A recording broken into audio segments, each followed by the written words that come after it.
La France n'a jamais été un pays démocratique. La démocratie n'est pas compatible avec ce pays qu'on appelle la France.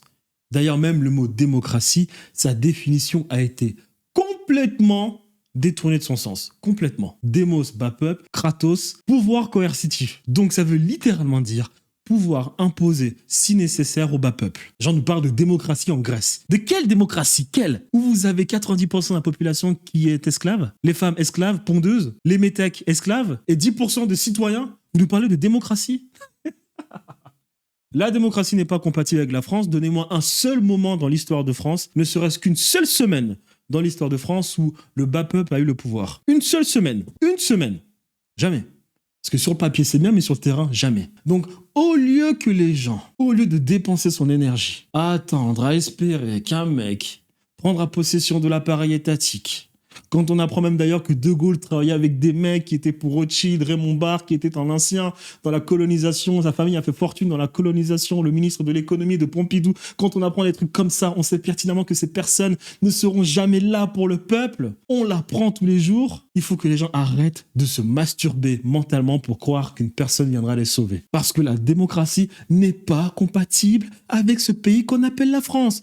Aucun pays d'Europe même, à part certains pays scandinaves et la Suisse. Aucun. Tous les pays qui ont pratiqué le système d'empire à grande échelle ne sont pas des pays qui sont compatibles avec la démocratie. Même l'Angleterre n'a jamais été démocratique. C'est pas parce qu'ils ont mis en place ce 7 Reform Act que c'est un pays démocratique. Jamais. Jamais.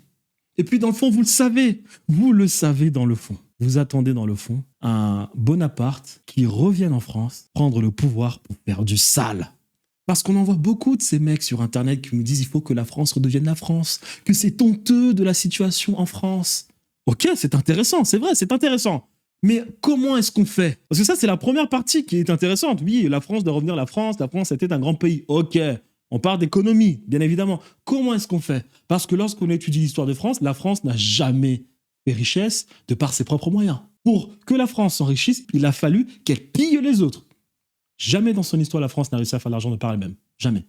Il existe des pays européens qui l'ont fait, comme l'Allemagne. L'Allemagne a réussi. L'Angleterre, jamais aussi. L'Angleterre, faut pas qu'on se mente. Jamais. Donc, c'est ça le problème avec ces mecs. Ils nous disent, oui, il faut que la France redevienne la France, mais comment? En allant piller les autres? Oui. Parce qu'ils le savent que la France n'a jamais fait de l'argent par elle-même. Et vous le savez aussi. Donc, dans le fond, vous le savez que la démocratie n'existe pas. Vous le savez. Mais vous fermez les yeux. Vous attendez qu'un Bonaparte, les barbares qui tue des millions d'Européens, d'Africains, de personnes dans le monde, d'Égyptiens, de Syriens, à Aboukir, à Trafalgar. Vous le savez, c'est ce que vous attendez, le retour d'un grand dictateur qui va se permettre d'aller de nouveau piller les autres pour que la France redevienne riche. Vous le savez. Je pense même que dans le fond, vous savez que cela se passe actuellement, mais vous n'êtes pas content parce que ces gens vont piller les autres pays, mais ne partagent pas les richesses avec le pays.